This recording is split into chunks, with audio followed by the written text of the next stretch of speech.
ଧନ୍ୟତା ଜୀବନ ସଂସାରେ ଯେ ରହେ ପର ଉପକାରେ।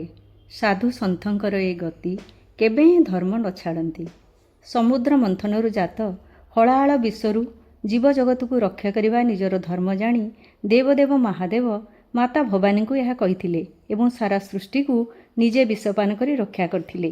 ସେହିପରି ଆମର ପରମ ପୂଜ୍ୟ ସଦ୍ଗୁରୁମାନେ ବିଭିନ୍ନ ସମୟରେ ଏବଂ ବିଭିନ୍ନ ସ୍ଥାନରେ ଧର୍ମର ରକ୍ଷା ଏବଂ ପ୍ରାଣୀ ଜଗତର କଲ୍ୟାଣାର୍ଥେ ଏହି ସଂସାରରେ ଆବିର୍ଭାବ ହୋଇଥାନ୍ତି। ପ୍ରଭୁଙ୍କର ନିୟମ ଏବଂ ନିର୍ଦ୍ଦେଶ ଅନୁସାରେ ନିରପେକ୍ଷ ଭାବରେ ସମଗ୍ର ଜଗତର ହିତାର୍ଥେ ସେମାନେ କର୍ମ କରିଥାନ୍ତି। ଶ୍ରୀଗୁରୁ ଭାଗବତରେ ପୂଜ୍ୟ ଗୁରୁଜୀ ଲେଖିଛନ୍ତି, ବିଭିନ୍ନ ଦେଶ ଓ କାଳରେ ପ୍ରଭୁଙ୍କ ଇଚ୍ଛା ଅନୁସାରେ କରନ୍ତି ନିସ୍ୱାର୍ଥ କର୍ମ, ପ୍ରାଣୀ ସାଥେ ଧର୍ମ ରକ୍ଷଣ।